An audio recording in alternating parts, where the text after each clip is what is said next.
ఓం నమో భగవతే వాసుదేవాయ. శ్రీమద్వాల్మీకి రామాయణం ఆరణ్యకాండం 73 సర్గః. ఋష్యమూకమార్గకదనం దర్శయిత్వా తు రామాయ సీతాయా పరిమార్గనే వాక్యమన్వర్తమర్థజ్ఞః కబంతః పునరబ్రవీత్ ఏష రామ శివః పంతా యత్రైతే పుష్పితా ద్రుమాః ప్రతీచీం దిశమాశ్రిత్య ప్రకాశంతే మనోరమాః జంబూప్రియాలపనస ప్లక్షణ్యక్రోధతిందుకాః అశ్వత్థా కర్ణికారాచ్చ సూతాచాన్యే చ పాదపాః ధన్వనానాగవృక్షాచ్చ తిలకానక్తమాలకాః నీలాశోకా కదంబాచ్చ కరవీరాచ్చ పుష్పితాః అగ్నిముఖ్యా అశోకాచ్చ సురక్తా పారిభద్రకాః తానారుహ్యాతవా భూమౌ పాతయిత్వా చ తాన్ బలాన్ ఫలాన్యమృతకల్పాని భక్షయంతౌ గమిష్యతః తదధిక్రమ్య కాకుస్థ వనం పుష్పితపాదపం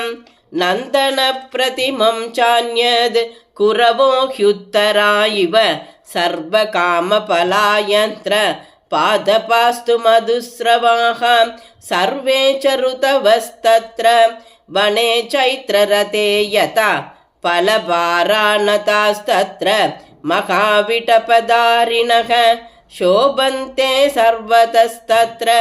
మేఘపర్వతసన్నిభాః తానారుహ్యాతవా భూమౌ పాదయిత్వా యథా సుఖం ఫలాన్యమృతకల్పాని లక్ష్మణస్తే ప్రదాస్యతి చంక్రమంతౌ వరాన్ దేశాన్ శైలాచ్చైలం వనాద్వనం తతః పుష్కరిణీం వీరం పంపాం నామ గమిష్యతః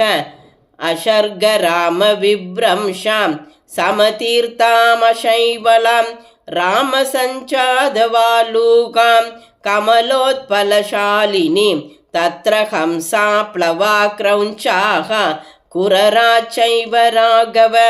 వల్గుస్వనాన్ని కూజంతి పంపాసలిలగోచరాః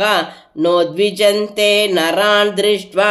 వదస్యాహో విదాః పురాం కృతపిండోపమాన్ స్థూలాన్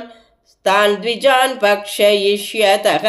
రోహితాన్ వక్రతుండాం చ నడమీనాంశ్చ రాఘవ పంపాయాం ఇషుభిర్మక్స్యాన్ తత్ర రామవరాన్ హతాన్ నిస్త్వక్పక్షానయస్తప్తాన్ అకృశానేకకంటకాన్ తవ భక్త్యా సమాయుక్తః లక్ష్మణః సంప్రదాస్యతి వృషం తే కాదతో మక్స్యాన్ పంపాయా పుష్పసంచయేం పద్మగంధి శివం వారి స్వాదుషీతమనామయం ఉద్ధృత్య సతతాక్లిష్టం రౌప్యస్ఫాటికసన్నిభం అసౌ పుష్కరపర్ణేన లక్ష్మణ పాయయిష్యతి స్థూలాన్ గిరిగుహాశయ్యాన్ వానరాన్ వనచారిణః సాయాహ్నే విచరన్ రామ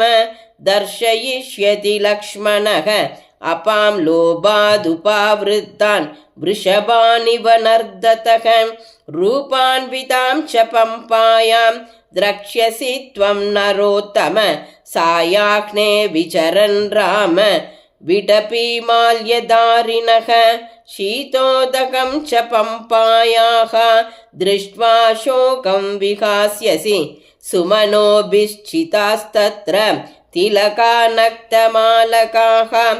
ఉత్పలాని చ ఫుల్లాని పంకజాని చ రాఘవ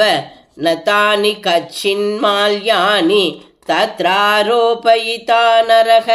న చ వైమ్లానతాం యాంతి న చ శీర్యంతి రాఘవ మదంగ శిష్యాస్తత్రాసన్ ఋషయः సుసమాహితాః తేషాం భారాభితప్తానాం वन्यमाहरतां गुरोः ये प्रपेतुर्महीं तूर्णं शरीराक् स्वेदबिन्दवः तानि जातानि माल्यानि मुनीनां तपसा तदा स्वेदबिन्दुसमुत्थानि न विनश्यन्ति राघव तेषामद्यापि तत्रैव दृश्यते परिचारिणि श्रमणी शबरी नाम काकुत्स्थशिरजीविनी त्वां तु धर्मे स्थिता नित्यं सर्वभूतनमस्कृतं दृष्ट्वा देवोपमं राम स्वर्गलोकं गमिष्यति ततस्तद्रामपम्पायाः तीरमाश्रित्य पश्चिमम् आश्रमस्थानमतुलं गुह्यं काकुत्स्थ पश्यसि न तत्राक्रमितुं नागाः शक्नुवन्ति तमाश्रमं विविधास्तत्र वै नागाः वने तस्मिन् च पर्वते ऋषेस्तत्र मदङ्गस्य विधानात् तच्च काननं मदङ्गवनमित्येव विश्रुतं रघुनन्दन तस्मिन्नन्दनसङ्काशे देवारण्योपमे वने नानाविहगसङ्कीर्णे रंस्यसे रामनिर्वृतः ऋष्यमूकच्छ पम्पायाः पुरस्तात् पुष्पितद्रुमः सुदुःखारोहणो नाम शिशुनागाभिरक्षितः उदारो ब्रह्मणा चैव पूर्वकाले विनिर्मितः शयानपुरुषो राम तस्य शैलस्य मूर्धनि यस्वप्ने लभते वित्तं तत्प्रबद्धोऽधिगच्छति न त्वेनं विषमाचारः पापकर्माधिरोहति यस्तु तं विषमाचारः पापकर्माधिरोहति तत्रैव प्रहरन्त्येनं सुप्तमादाय राक्षसाः तत्रापि शिशुनागानाम् आक्रन्दः श्रूयते महान् क्रीडतां रामपम्पायां मदङ्गारण्यवासिनां सिक्तारुधिरधाराभिः संहत्य परमद्विपाः प्रचरन्ति पृथक् कीर्णाः मेघवर्णास्तरस्विनः ते तत्र पीत्वा पानीयं विमलं शीतमव्ययं निर्वृता संविगाहन्ते वनानि वनगोचराः रुक्षांसद्विभिनश्चैव नीलकोमलकप्रभान् रुरुणपेतापजयान् दृष्ट्वा शोकं प्रकाश्यसि राम तस्य तु शैलस्य महती शोभते गुहा शिलाभिधानाकाकुत्स्थ दुःखं चास्या प्रवेशनं तस्या गुहाया प्राग्द्वारे महान् शीतोदको ह्रतः फलमूलान्वितो रम्यः नानामृगसमावृतः तस्यां वसति सुग्रीवः चतुर्भिः सह वानरैः कदाचित् शिखरे तस्य पर्वतस्यावतिष्ठते कबन्धस्त्वनुशास्यैवं तावुभौ रामलक्ष्मणौ स्रग्वी भास्करवर्णाभः के व्यरोचत वीर्यवान् तं तु कस्तं महाभागं कबन्तं रामलक्ष्मणौ प्रस्थितौ त्वं व्रजस्वेति वाक्यमुचतुरन्तिके गम्यतां कार्यसिद्ध्यर्थम् इति तावब्रवीक्ष च सुप्रीतौ तावनुज्ञाप्य